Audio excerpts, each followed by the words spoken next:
오늘은 치유받아야 치유된다라는 제목으로 하나님의 말씀을 증거하도록 하겠습니다. 생명의 공동체, 우리가 광주교회입니다. 캠페인 4주차입니다. 이번 캠페인은 절묘한 타이밍에 우리 광주교회와 우리 성도들에게 꼭 필요한 은혜로 하나님이 주신 것이라고 믿습니다. 어떤 성도는 매 주일 기대하면서 교회에 나오신다 이렇게 말씀을 하십니다. 하나님 앞에서 놀라움의 연속이라고 고백하는 말씀도 들었습니다. 저는 이 캠페인으로 우리 공동체 앞에 놓인 모든 무거운 짐이 다 벗겨지고 또 개인의 짐도 다 치유되는 은혜가 있기를 주의 이름으로 간절히 축복합니다. 여러분, 세상에서 가장 무서운 것 중에 하나가 무거운 것 중에 하나가 사람의 마음이라고 합니다. 마음이 가라앉아서 움직이지 않는 상태를 우울증이다라고 이렇게 이야기합니다. 영성가들은 영혼의 어두운 밤이다 이렇게 표현을 합니다. 정신의학자들은 우울증을 마음의 감기라고 이렇게 부릅니다. 감기처럼 누구나 언제나 어디서나 걸릴 수 있기 때문에 만인 공통지병이다 이렇게 이야기합니다. 현대인 성인 10명 중 하나가 우울증 환자이고, 유럽에서는 우울증 약을 두통약이나 소화제처럼 먹을 정도로 보편화되어 있다고 합니다.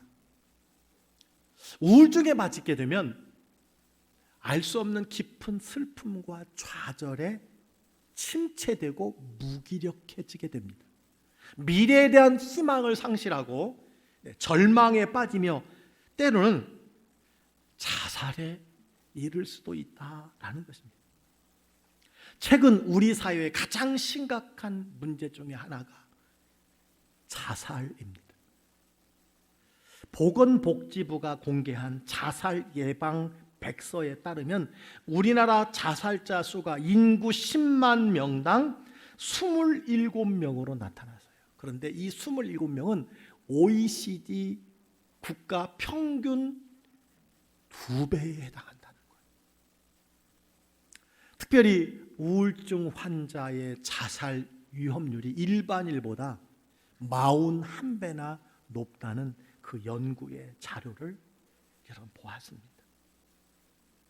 설교를 준비하면서 자살이라는 단어에 검색을 해보니까요, 상단에 계속 뜨는 글귀가 있었어요. 포기하지 마세요. 24시간 상담 전화 1588-9191.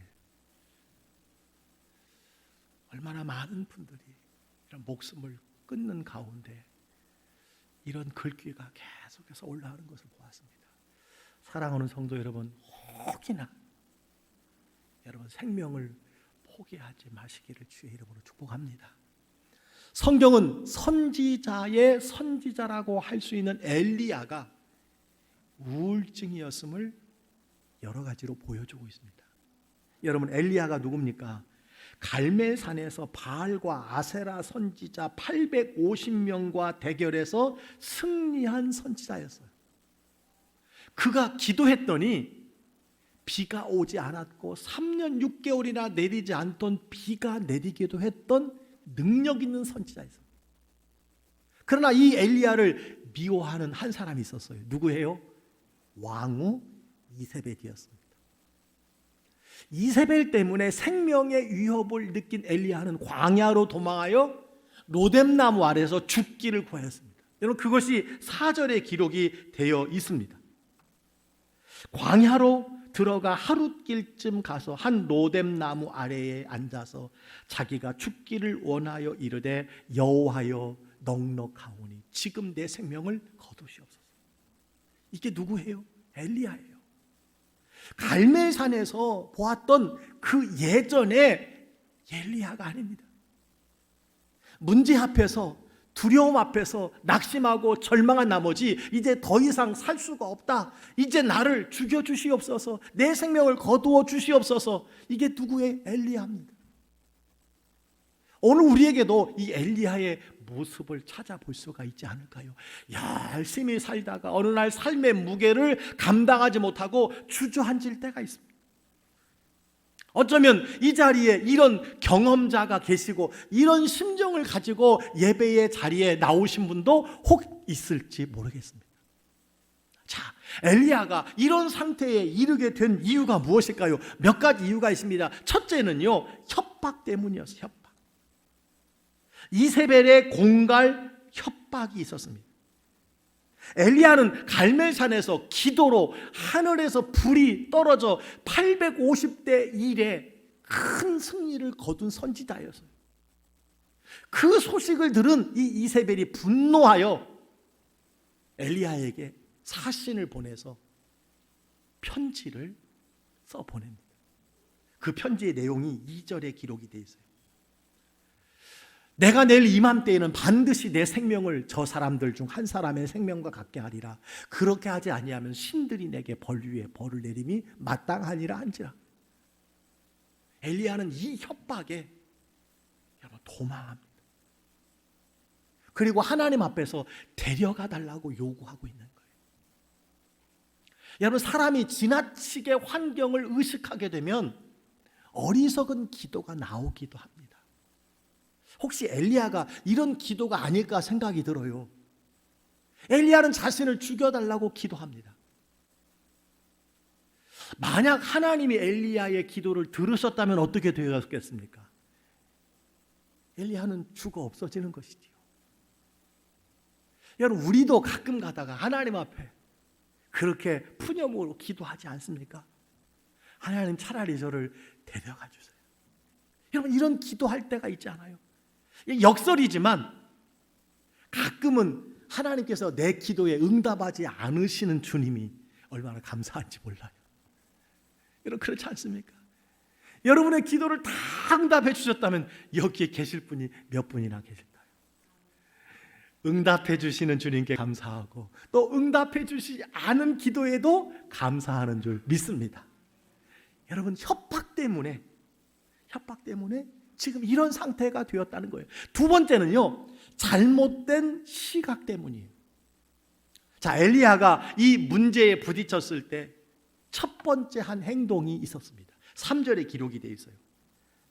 그가 이 형편을 보고 일어나. 지금 자기 앞에 일어난 그 형편, 어떤 형편이에요? 협박 편지를 보내서 내가 너를 내일 죽이겠다 라고 하는 이 형편을 보았어요. 내가 곧 이세벨에게 잡혀 죽게 될 형편이라고 엘리야가 여겼습니다. 자기가 그렇게 판단을 한 거예요. 여러분, 한번 생각해 보세요. 엘리야가 정말 죽을 상황입니까? 아니거든요. 갈멜산의 대승으로 모든 백성들의 마음이 이미 엘리야 편이 되었어요. 아합과 이세벨은 민심을 등에 업은 이 엘리야를 쉽게 해칠 수가 없습니다. 그야말로 겁박이에요. 겁박, 협박인 거예요. 그런데 엘리야는 자신의 형편만 보고 그 편지만 보고 하나님을 생각하지 않고 말았습니다. 여러분, 하나님께서 이미 엘리야의 기도에 응답하셨던 많은 일들을 여러분도 기억하지 않습니까?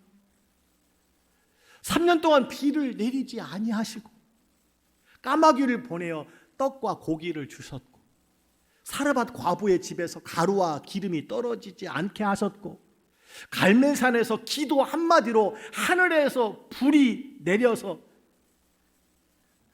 여러분, 모든 우상 숭배의 선지자들을 다 이긴 사람이 바로 엘리야입니다. 모든 문제를 능히 해결할 수 있는 그 하나님을 보아야 했는데 엘리야는 형편만 보았습니다. 그 협박 편지만 보고 두려워 떨었다는 사실입니다. 여러분, 엘리야만 그렇습니까? 오늘 저와 여러분의 모습은 과연 어떠한가요? 하나님을 잘 믿는다고 모든 일들이 순탄하게 되어질 때 여호와 샬롬, 여호와 이시, 여호와 이레, 여호와 이레 이렇게 다 이야기하다가 조금만 내 맘대로 내 뜻대로 안 되면 여호와 이레가 여호와 왜 이레로 바뀔 때가 얼마나 많아요. 금방 하나님을 잊어버리는 거예요. 하나님이 보이지 않는 거예요. 문제만 보이는 거예요. 여러분, 하나님과 이세벨은 도무지 비교할 수 없는 상대였습니다. 그럼에도 불구하고 엘리야는 하나님을 보지 못하고 이 여인의 협박에 매몰되어 버리고 말았다는 거예요.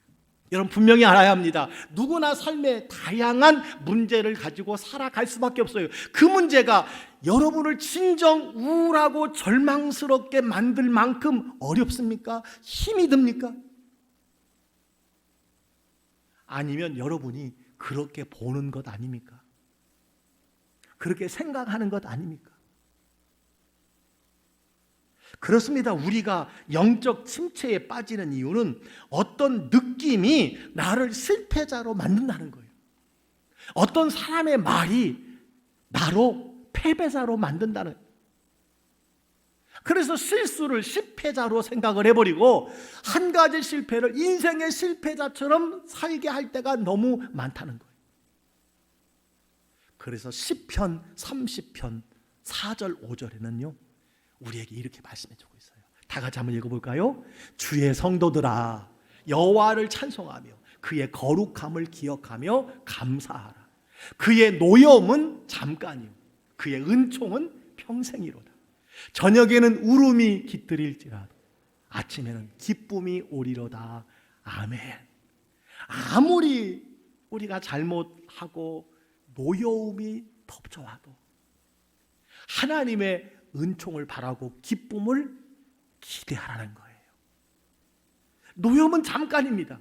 은총은 평생이라고 말씀해 주셨어요. 사랑하는 성도 여러분, 힘든 상황을 믿음의 눈으로 바라보시기를 주의 이름으로 축원합니다. 특별히 보아야 할 분 한 분 하나님을 바라보시는 여러분 되시기를 주의 이름으로 축원합니다. 이사야 선지자는요 좌절의 늪에 빠진 이스라엘 백성을 향하여서 이렇게 외쳤어요. 이 외침이 오늘 우리에게도 필요하지 않는가 생각을 합니다. 그 외침이 이사야 40장 31절 말씀입니다. 다 같이 큰 소리로 함께 읽겠습니다. 오직 여호와를 앙망하는 자는 새 힘을 얻으리니 독수리가 날개치며 올라감 같을 것이요 다른 박질하여도 곤비하지 아니하겠고 걸어가도 피곤하지 아니하리로다. 아멘. 누구에게 이렇게 힘을 주신다는 거예요? 여호와를 앙망하는 사람. 여호와를 앙망하는 사람. 하나님을 믿고 바라보는 그 사람은 독수리 날개치며 올라가는 것 같은 힘을 주시겠다고 여러분 말씀해 주신 줄 믿습니다. 사랑하는 성도 여러분, 주님을 가까이 하시길 바랍니다. 주님을 바라보시기를 주의 이름으로 축원합니다. 세 번째는 도망갔다는 거예요. 3절에 보니까 이렇게 기록이 되어 있어요. 그가 이 형편을 보고 일어나 자기의 생명을 위해 도망하여 어디까지 도망갔느냐? 엘리야는 광야 최남단까지 멀리 도망갔어요. 성지순례를 가면요 여기까지만 여행을 합니다. 여기까지. 여러분 멀리 도망가요.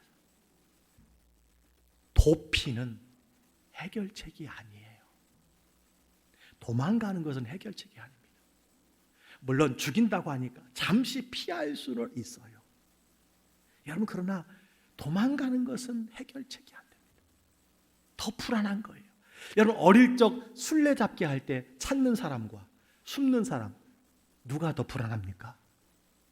숨어있는 사람이 더 불안합니다. 여러분 윷놀이 할 때 앞서가는 말과 쫓기는 말 중에 누가 더 불안합니까? 쫓기는 말이 더 불안합니다.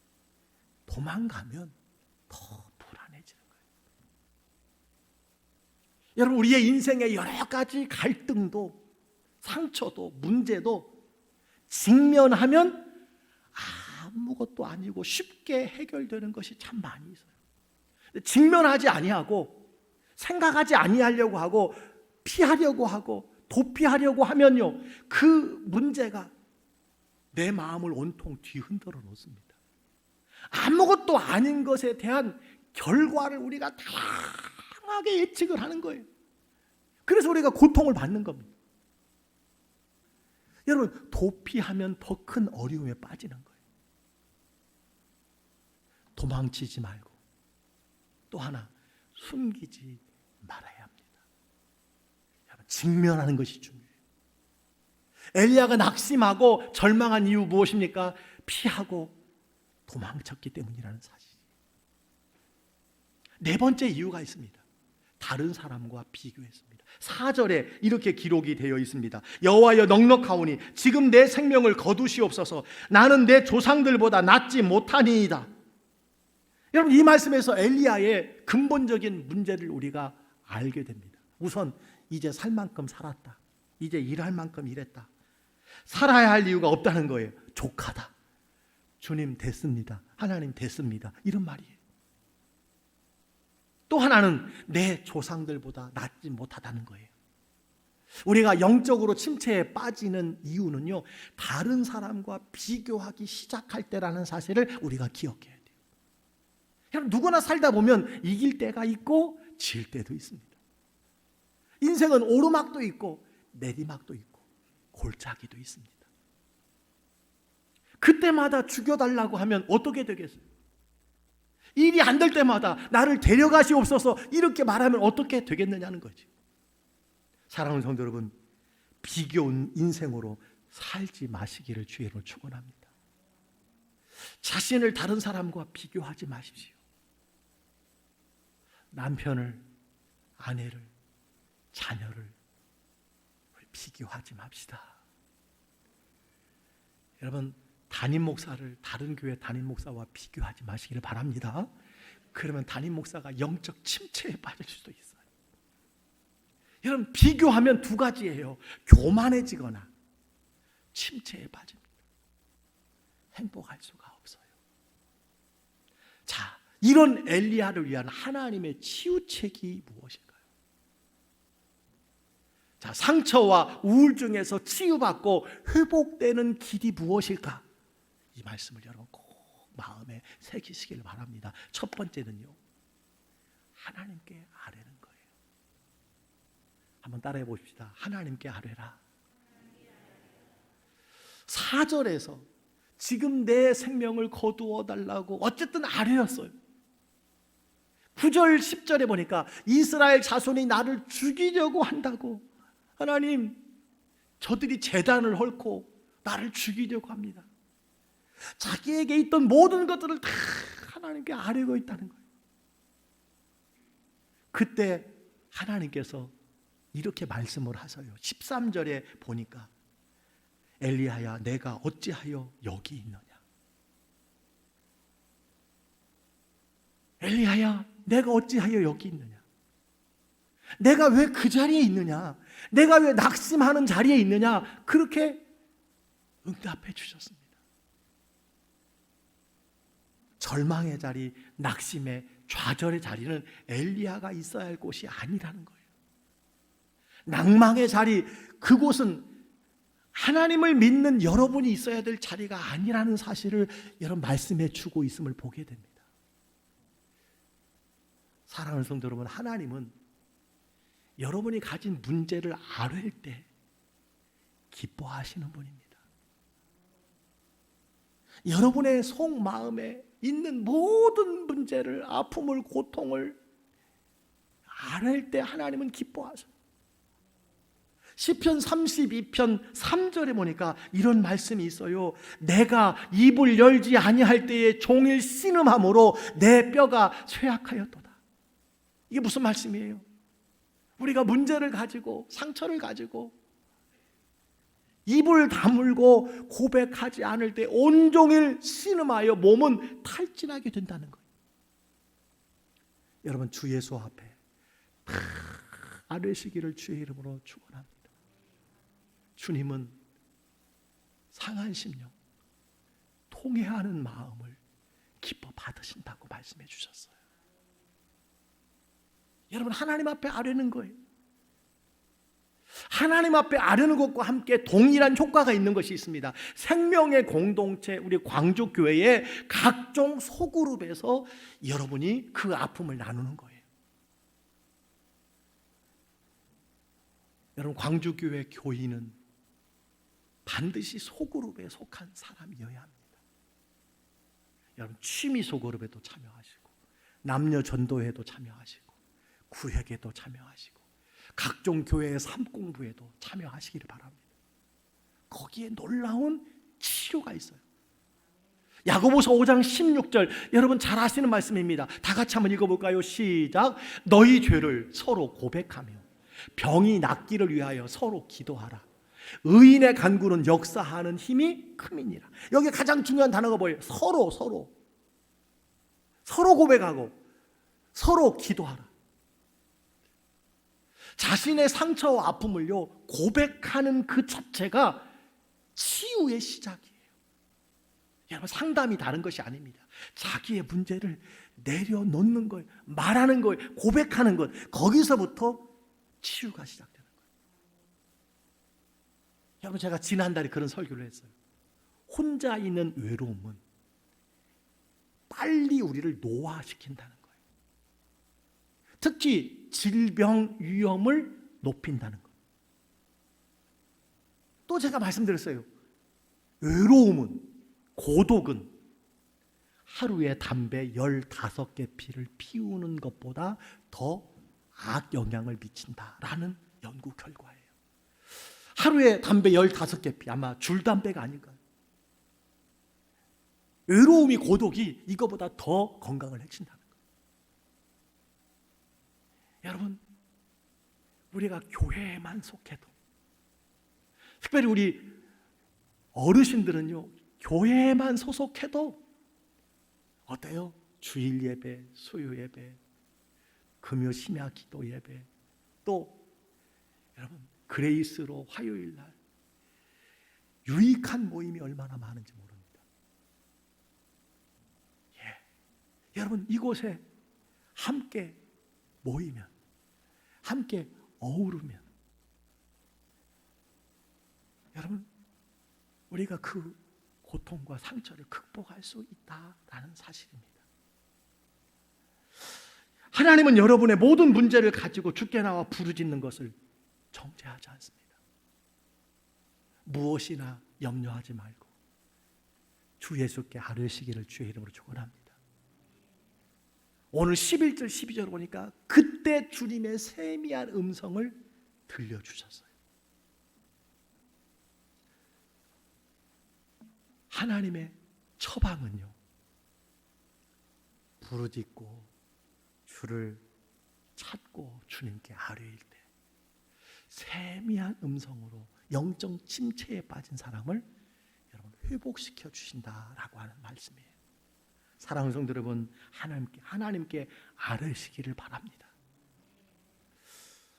어제 교회를 오고 가다가 보건소 앞 정류장에 붙은 포스터를 제가 보았어요. 제가 사진 하나 찍어왔어요. 참지 말고 뭐예요? 연락하세요. 어디를 연락하라는 거예요? 광주시 정신건강복지센터로 연락하라고 이렇게 되어 있더라고요. 여러분, 힘들고 어려우면 숨기지 마세요. 참지 마시고 연락하세요. 여러분, 복지센터로 연락하지 마시고 여러분은 광주 교회로 연락하세요. 우리 교역자에게 전화하시기를 간절히 바랍니다. 이것이 첫 번째 치유의 해결책이에요. 하나님께 아뢰는 것. 두 번째는요, 도망치지 말라는 거예요.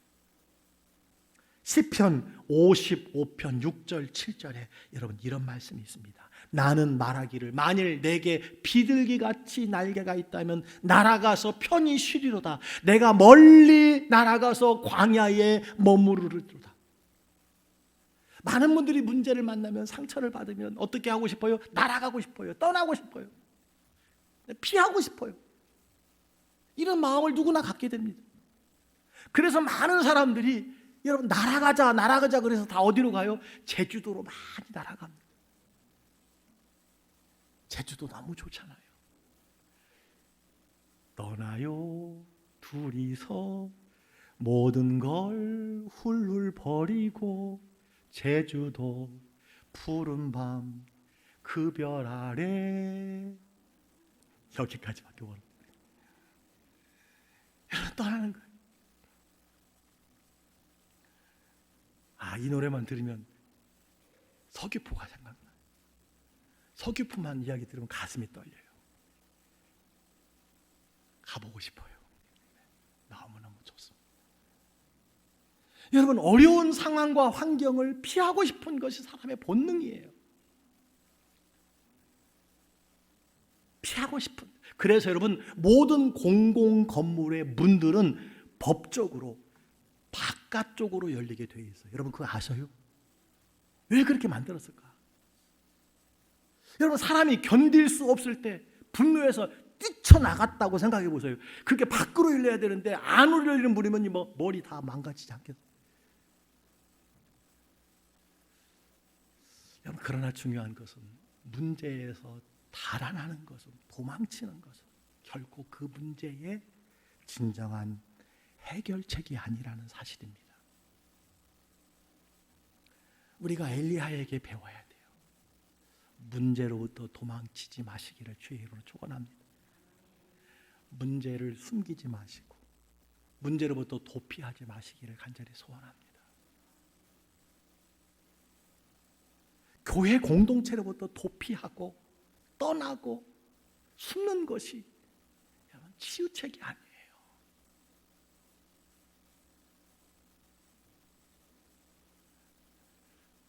가끔 우리 교회에 상처 때문에 교회를 떠나고 가정을 떠나는 사람들이 있어요. 저는 담임 목사로 너무너무 마음이 아파요. 너무너무 안타까워. 여러분 도피 피하는 것, 도망치는 것, 그 해결책이 아니에요. 언제까지 도망치겠어요? 언제까지 숨겠어요? 여러분 교회 공동체 안에 들어오시기를 주의 이름으로 축원합니다. 주님께서 일하심의 키워드가 함께라는 사실을 말씀을 드려서 함께. 기도도 함께하면 더욱 놀라운 능력이 나타납니다. 그래서 두 사람이 땅에서 합심하여 무엇이든지 구하면 하늘에 계신 내 아버지께서 그들을 위하여, 그들을 함께 기도하는 사람을 위하여 이루게 하시리라. 놀라운 말씀이에요. 함께하는 사람들 때문에 그 기도를 이루게 해주신다는 거예요. 마태복음 18장 20절에 말씀하고 있습니다. 두세 사람이 내 이름으로 모인 그곳에 내가 그들 중에 있느니라. 여러분 피하지 마세요. 숨지 마세요. 도망치지 마세요. 그 문제를 함께 붙들고 교회 공동체에서 함께 해결하셔야 되는 줄 믿습니다. 바울 서신에 보면요, 서로라는 단어의 표현이 너무너무 많아요. 서로 짐을 지라, 서로 사랑하라, 서로 봉사하라, 서로 섬기라. 혼자서는 상처와 우울증을 해결할 수 없다는 거예요. 여러분 누군가의 도움을 받아야 됩니다. 병원, 의사 선생님들의 도움을 받아야 돼요. 약의 도움을 받아야 돼요. 아울러 가족이나 교회 공동체의 도움을 받아야지 된다는 사실. 도망치지 마세요. 캐나다 심리치유저널이라는 임상의학 저널에 나온 임상 결과가 있어서 제가 여러분에게 소개합니다. 한 달에 한 번 교회에 출석하는 사람은 교회에 출석하지 않는 사람에 비해서 우울증 발생률이 22% 감소한다는 내용이에요. 매주가 아니에요. 한 달에 한 번이라도 22%가 감소한다는 거예요. 여러분 주일 예배만 제대로 참석해도 우울증이 완화되는 줄 믿습니다. 근데 우리는 주일 예배, 수요 예배, 금요 심야기도, 새벽 기도까지 나오니 우울증이 있을 자리가 없어요. 우울할 틈이 없는 줄 믿습니다. 주일 예배가 모든 어려움을 치유하고 치유받는 치유의 고침의 현장이 되기를 주의 이름으로 축원합니다. 하나님께 아뢰라고 했고요, 도망치지 말라고 했습니다. 그 다음에 또 한 가지가 있습니다. 어루만지며 먹여주셨어요. 피곤하고 지친 엘리야에게 음식과 쉼을 주셨습니다. 여러분 5절 6절을 보시기 바랍니다. 다 같이 한번 읽어볼까요? 로뎀나무 아래에 누워 자더니 천사가 그를 어루만지며 그에게 이르되 일어나서 먹으라 하는지라. 본즉 머리맡에 숯불에 구운 떡과 한 병 물이 있더라. 이에 먹고 마시고 다시 누웠더니 나무 아래 잠이 들었던 이 엘리야, 천사가 어루만지며 일어나 먹으라고 했어요. 어루만지시는 천사의 손길은 엘리야를 버리지 않고 위로하시는 하나님의 손길을 보여주고 있습니다. 영적 침체에서 회복하는 하나님의 해결책은요, 잘 먹고 쉬며 몸을 회복하는 것이라는 것을 말씀해 주고 있어요. 여러분 우울하십니까? 상처가 있습니까? 입맛도 없고 밥맛도 없지만 여러분 오늘 주님이 하나님의 말씀처럼 조금 더 드시기를 바랍니다. 맛있는 것도 드시기를 바랍니다. 그 힘을 의지해서 일어날 수 있다고 말씀해 주고 있어요.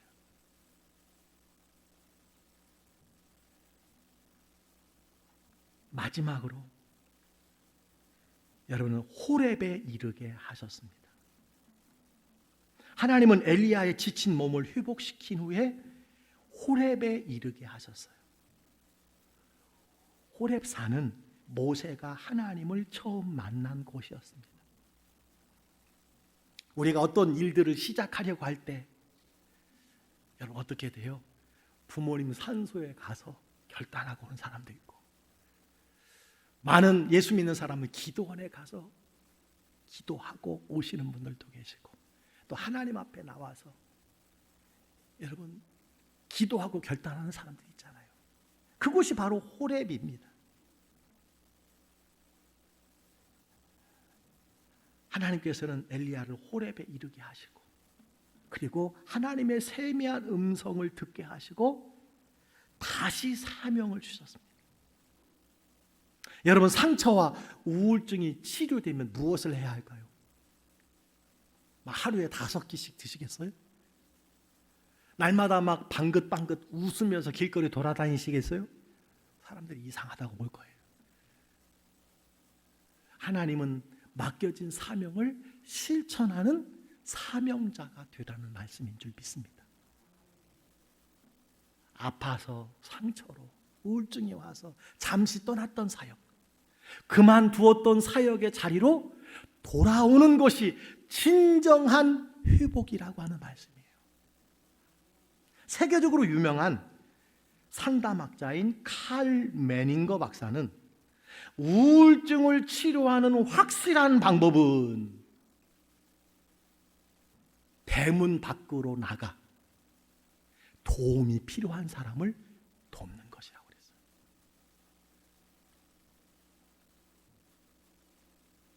대문 밖으로 나가서 도움이 필요한 사람을 돕는 것, 그것이 우울증을 이기는 길이에요. 여러분 우리가 신앙생활하다가 시험도 들고 상처도 받고 그것으로 막 우울증이 와요. 어떻게 여러분 해야 합니까? 다시 원래의 자리로, 사역의 자리로, 은혜의 자리로, 예배자의 자리에 여러분 있어야 되는 줄 믿습니다. 여러분 깊은 상처와 우울과 침체에 있습니까? 하나님의 크신 사랑이 여러분을 능히 치료할 줄 믿습니다. 덧난 상처를 치유하지 않으면 그것이 가시가 됩니다. 반드시 치유받고 치유자가 되어야 할 줄 믿습니다. 제가 말씀을 마치면서 오늘 주신 말씀을 제가 한번 정리해 보았어요. 다 함께 읽고 기도하도록 하겠습니다. 다 같이 읽습니다. 시작. 하나님의 크신 사랑을 받으면 사랑 그 자체가 치유가 된다. 사랑은 죽음보다 강하기 때문이다. 만약 치유가 되지 않으면 계속 상처를 준다. 덧난 상처는 남에게 가시 역할을 하게 된다. 우리는 하나님의 참된 사랑의 수혜자가 되어 치유받고 이웃을 치유해야 한다. 치유의 고향인 주님의 품, 하나님의 집으로 돌아와야 한다. 아멘. 오늘 이 자리가 주님의 품이 되기를 주의 이름으로 간절히 축원합니다.